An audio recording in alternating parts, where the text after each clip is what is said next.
dugsiga boardingka iyo maalinlaha ah ee Amano Boarding and Day School. Bismillahir Rahmanir Rahim. Assalamu alaikum wa rahmatullahi wa barakatuh. Welcome, my dear students. This is lesson 7 of chapter 7. In our last, two lessons, we have been talking about proteins and lipids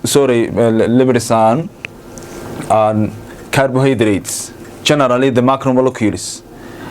So we said a macromolecule is a large biochemical, biological molecule which is made up of either same subunits or different subunits. So if the macromolecule is made up of same subunits or building blocks, we call it polymer, like carbohydrates and proteins. If it's not made up of same subunits, then we cannot call it a polymer, but it is a macromolecule, for example, lipids. So let's look at the proteins. Proteins are an extremely important part of molecules in living organisms. This is very important because they do many functions in our body. So they are more than carbohydrates and lipids. Proteins, like carbohydrates and lipids, have carbon, hydrogen and oxygen. But they have carbon, hydrogen and oxygen, but they have an additional chemical element which is called nitrogen. So all proteins, nitrogen is present, but there are some proteins that have some extra elements like what? Like sulfur. Okay. The building blocks of proteins are called amino acids.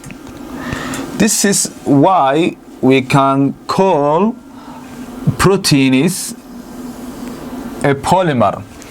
Each protein is made up of hundreds of amino acid molecules joined together, but according to the structure, shape and constitution of the proteins may differ from one another. And again, in terms of structure, they are different from one another. There are 4 basic structures of proteins which are respectively called primary structure, secondary structure, tertiary structure and quaternary structure. And inshallah we will learn these structures in our coming lessons.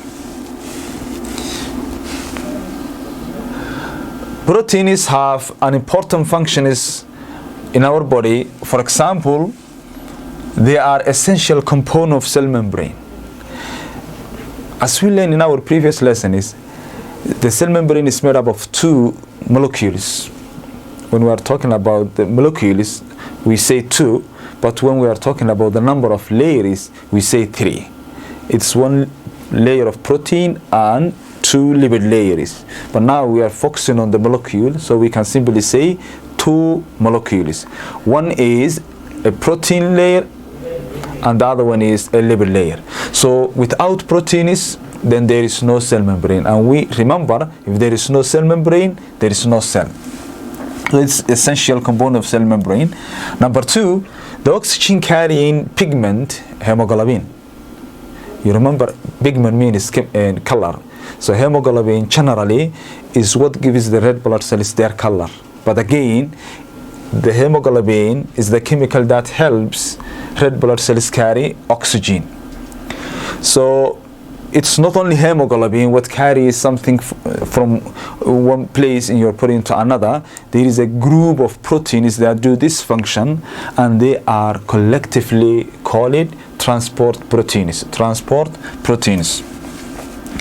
Antibodies, which attack and destroy invading microorganisms, are proteins. As we learn in our first lesson for biology, diseases, There are many microorganisms which cause certain types of diseases. And each type of microorganism has a specific antibody which destroys it. So from that side, you can see how many protein, how large the number of proteins in our body. There may be thousands of microorganisms that can cause diseases, and each and every one has a specific type of antibody. Specific type of what? Antibody. So sometimes it's called a lock and key mechanism. A lock and key mechanism. We know that each lock has a specific key. It's just like that. Each antigen has a specific antibody. So this is some examples of the functions, important functions of proteins, but they do many. They are enzymes, are proteins. You remember enzymes? Enzymes are biological catalysts which speeds up rate of chemical reactions. So they are also proteins in nature. So let's look at amino acid, the building block of protein. There are 20 amino acids in our body. 10 are called essential amino acids and 10 are called non-essential amino acids. Essential amino acids means they cannot be synthesized by the body, but we can get them from the diet we eat. So we need them. We need the diet to get that types of amino acids, and those 10 amino acids that are called non-essential amino acids are non-essential because they can be synthesized by the body. So whatever the amino acid is, they have a common structure. So each amino acids contain 5 different parts. Number 1, they have a central carbon atom. Number 2, they contain amine group. Number 3, they contain carboxyl group. Number 4, they have a hydrogen atom. And number 5, they have an air group. So there are different ways which you can write amino acids. So for example, you have a central carbon atom, number 1. You have a hydrogen atom. You have an R group. R group is a carbohydrate part, so it is what makes amino acids different. You have a carboxyl group. You also have what? An amine group. So either you can write it like this, or you can write it like this. H R. So in terms of carboxyl group, you can write it like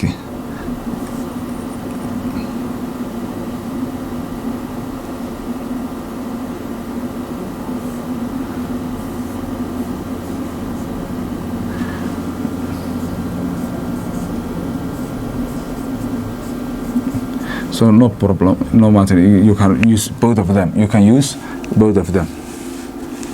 So this is the structure of the amino acid. The structure of amino acid. So if you write HHN like this and C double bond O COH like this is okay. If you condense them and write them like this, instead of writing like this, you can write it like this, NH2. And instead of writing like this, carboxyl group, you can write like this, in condensation form, please. So this is the structure of an amino acid. Okay, peptide bonds. Carbohydrates, proteins, and lipids, each one has a small subunits, and when 2 molecules combine together, a condensation reaction takes place, which means removal of 1 molecule of water. So in carbohydrates, when condensation takes place, a glycosidic found is formed. In lipids, when condensation reaction takes place, an ester pound is formed. Just like that, when 2 amino acids join together with the loss of water molecule, which means a condensation reaction, they form a molecule which is called a dipeptide. Dipeptide, it doesn't mean two peptides, but it means two amino acids, please, not two peptide bonds. If you join two amino acids together,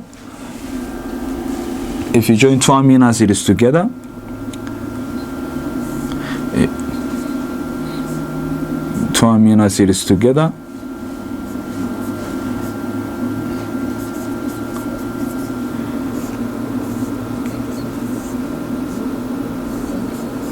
plus another one, plus another one,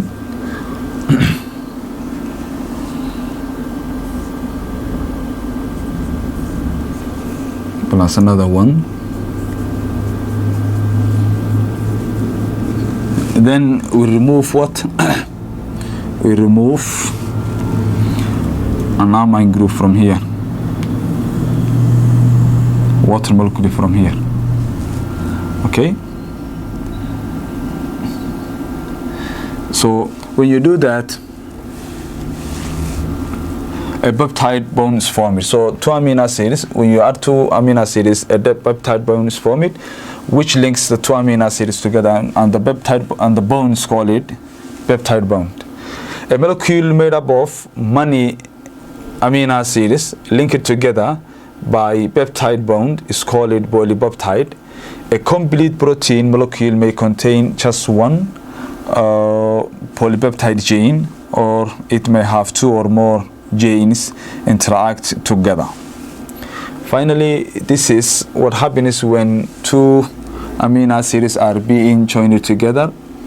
So we have here one amino acid 1, and this is amino acid 2. So we remove one molecule of water from the two amino acids, then we have this bond which is called a dipeptide and a peptide bond. So you see how many amino acids you have? 1, 2. So if two amino acids are joined together by one single peptide bond, then we can call it a dipeptide. The molecule being produced is called a dipeptide. So that dipeptide does not represent the number of in bonds, chemical bonds, but it represents the name of the molecule which is formed after two amino acids are joined together. Here you have two reactions. It's called a reversible reaction. If you remove one molecule of water, you have a dipeptide bond. If you add one molecule of water to a dipeptide bond, then you will get two amino acids, two different amino acids. So inshallah, that's all about what we have today. We will continue with our lesson. So assalamu alaikum wa rahmatullahi wa barakatuh.